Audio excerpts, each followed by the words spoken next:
Welcome to the third module of this series. This one examines how we can apply what we've learned in the first two modules to improve access for babies, toddlers, and caregivers. This module begins with this lesson, which looks at approaches and entry points to action, and then is supplemented by some tools that will help you evaluate, diagnose, and give guidance for next steps. This lesson is broken up into two main sections. The first one is on approaches, and the second one will be on entry points for action, where we can apply both the approaches and the frameworks that we've learned. But just to recap, transport is really important because it connects caregivers and babies and toddlers to the things that they need access to, such as healthcare, open spaces, jobs. But right now, our transportation systems are not working well for caregivers, babies, or toddlers. So we've previously explored their needs, their travel characteristics, and we've also explored what the solutions are. We now know what to do.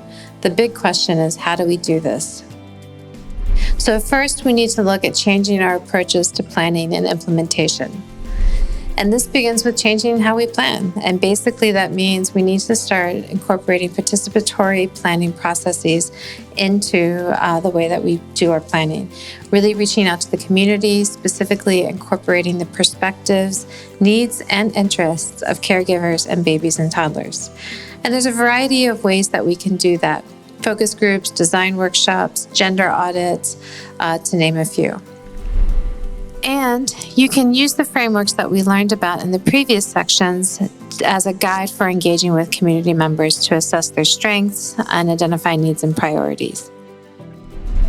The second thing that we need to change is who we count and what we measure. So data collection is really important, both qualitative and quantitative. And you can get that through doing surveys, like census, passenger counts, transfer surveys, as well as qualitative surveys, workshops, focus groups. But underneath all of it, it needs to be an intersectional analysis. We need to be looking at the ways gender, race, age, income, all of these different aspects of personhood affect the way that they have what they have access and how they have access. In the following lessons, we will go deeper into some of these tools, but just to give you a brief overview, one tool that you can use to evaluate and diagnose a neighborhood's performance for caregivers, babies, and toddlers is the TOD standard. It's oriented around 8 principles that each have metrics to measure their performance. So, for example, WALK is about ensuring that essential destinations are safe, comfortable, and stimulating, and then it's backed up by metrics such as walkways and crosswalks to measure the performance of that. The next tool that we will go into more depth, again in a later lesson, is the Pedestrians First Toolkit. And this is a diagnostic tool that gives both an evaluation framework as well as some best practice guidance. And it evaluates walking from multiple scales, from city level to street. And just to give you an example of the citywide metrics, here we see Pune in India, and we can see its population density in purple. In the red circle, you see a high population density, but when we look at block density at the same area in the red circle, we see that there is not a lot of block density. So there's a disconnect between where we have lots of people and where we don't have lots of street network. So it's a place for intervention. The next step is to strengthen our knowledge. We need to change our knowledge about how to plan and who to plan for. So that includes looking at doing training, study tours, and workshops, walkshops, refresher courses, because a lot of us aren't taught about these issues in our schools. So engineers, planners, decision makers may not be aware of the needs of babies, toddlers, and caregivers, and so we need to build that awareness among them. You can also use projects as a way to accelerate capacity building for local stakeholders like we did here in Jakarta, Indonesia. The government had a project to increase access to mass rapid transit or MRT stations. And we used that project to bring decision makers to some of the sites to do walkthroughs to show them the existing conditions and how people were using the space and what some of the problems were. And then after we conducted a participatory planning process, we worked with those same stakeholders on the analysis of that data so they could further understand what the issues were. So once we have data, once we've built the awareness, we need to start to apply that. And we can do that through test and revise. Basically, these are pilot projects or temporary projects that help us build community input and buy-in around these new ideas. These are things like tactical urbanism, pop-ups, or temporary street closures. So here in Jakarta, we have a temporary bike lane that's actually been made permanent. We also see this in Belo Horizonte in Brazil, where we did a tactical urbanism intervention, and after which 89% of the people wanted it to be permanent. And finally, we need to take this knowledge and experience to scale. So basically, that's going to be changing the policies, plans, regulations, and institutions in order to scale and mainstream babies, toddlers, and caregivers into transportation and land use. One example of that is what we're seeing more recently in many cities is this idea of the 15-minute city or the 20-minute neighborhood, which corresponds to one of our frameworks. But basically, Paris has implemented the 15-minute city, and Portland has for a while had a 20-minute neighborhood planning analysis, and it's also embedded in their climate action plan. So those are our approaches. Now we're going to look more closely at how you can actually use those approaches with some examples, specifically looking for entry points that we can apply those to. So we're going to look at first kind of quick start actions that we can do. These are things that we can do in the short term, thinking 1 to 2 years. These include raising awareness, collecting data, mapping the regulatory environment, reviewing the existing pipeline, and then also identifying opportunity areas for quick wins. So with raising awareness, things you can start right now are holding workshops with the government, with operators on user needs, do trainings like what we see here with the Flown Initiative in Nairobi, which was training public transport operators on gender issues. You can also do things around building public awareness, such as events like car-free days, ciclovias, bike rides, like was shown here in Addis, Ethiopia, which is their monthly car-free Sunday that they now hold. The next thing you can do pretty quickly is to start collecting data on user needs. So here we're seeing a focus group workshop that was done with women in low-income and peripheral areas in Recife, Brazil, to understand their needs and constraints. And from a transport perspective, we think of things like modes and access to public transport. And really what was one of the key concerns coming from women was crime and gender violence.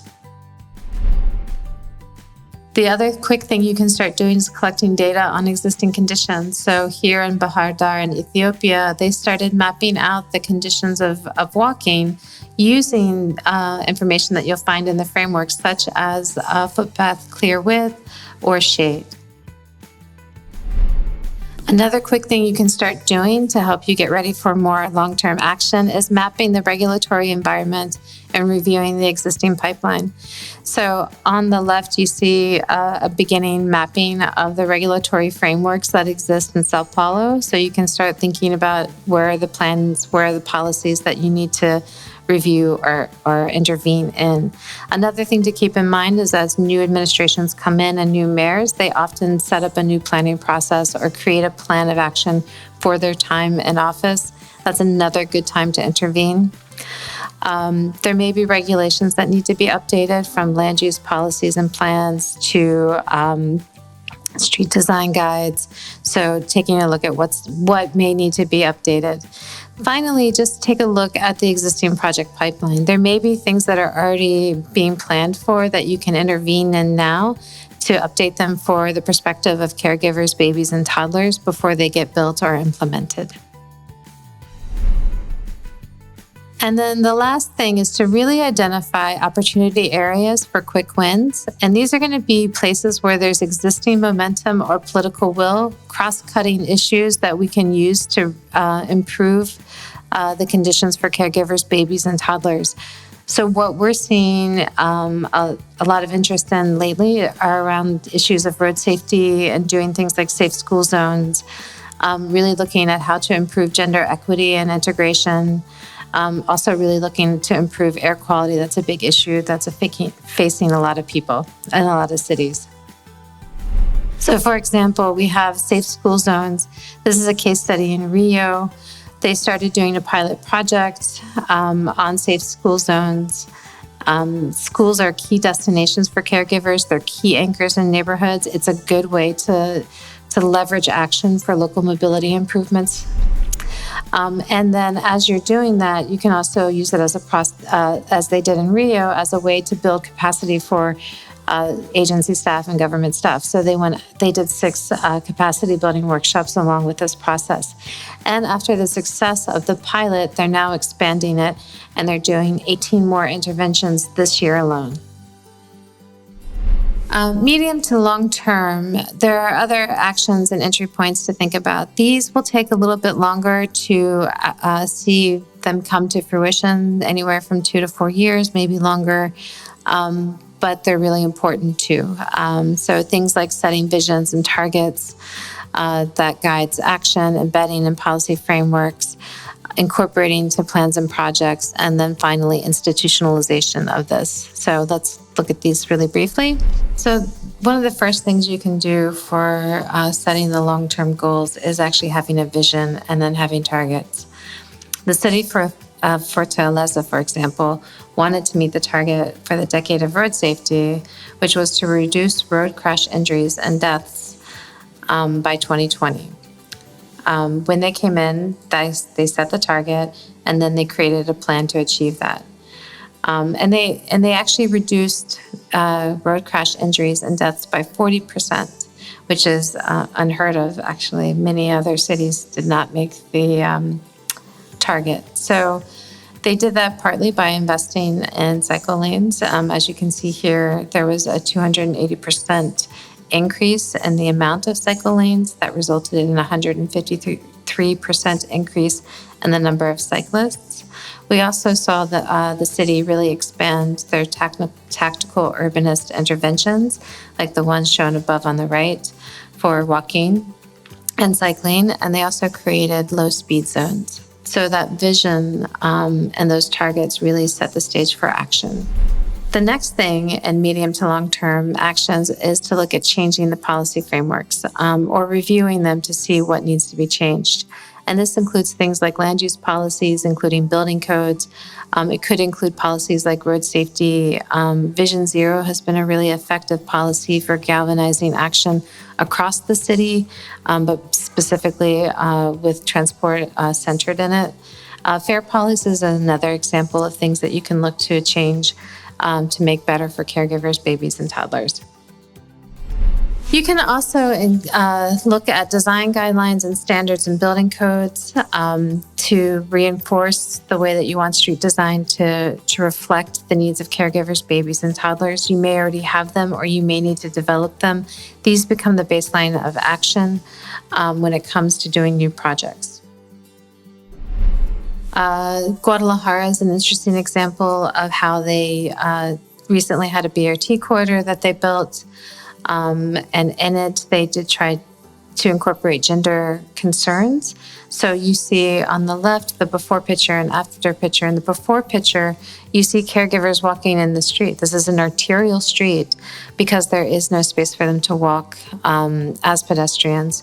And then afterwards, you see a pedestrian environment that has benches where they can sit, places where they can pull over if they need to with their stroller, shade, cycle lanes, protected cycle lanes. So you can start to embed these into the project design. Guadalajara also introduced gender-sensitive design into their mobility plan, looking at things like security and safety, as you can see on the picture on the right. Another example is a sustainable urban mobility plan, like this one done in Sharm el-Sheikh in Egypt. It was really advancing sustainable transport, specifically walking and cycling, and creating an investment plan for action afterwards. And finally, another example is Peshawar, Pakistan, with their BRT corridor. From the beginning, they had a gender action plan for this that really brought in women into the consultation process for planning and design. This resulted in female ridership being 20% on the BRT, whereas you compare it to prior to the BRT and regular public transport, it is just 2%. It's a really substantial change. And lastly, long-term, think about how you want to institutionalize these things. And really what that means is having resources and staff dedicated within the transport department to both sustainable transport modes, but also to be thinking about intersectional issues and user needs for caregivers, babies, and toddlers. So Pune created a bicycle department, Dar es Salaam created a rapid transit agency. You may need to create a whole new agency to deliver on some of these things, but really you want to make sure that the staffing and the resources available in your institutions can help you deliver on this. And so with that, these are just some approaches. These aren't all of the approaches and entry points, but just to kind of give you some examples and clues about ways to move forward. But with these frameworks from Module 2 and with these approaches that we just talked about, hopefully you have the tools to educate and advocate, and these will form the basis for mainstreaming policies and plans in your city. And we hope that they help create healthy places where babies, toddlers, and their caregivers can thrive. This is the beginning, and we hope we gave you the tools to take it further. Thank you.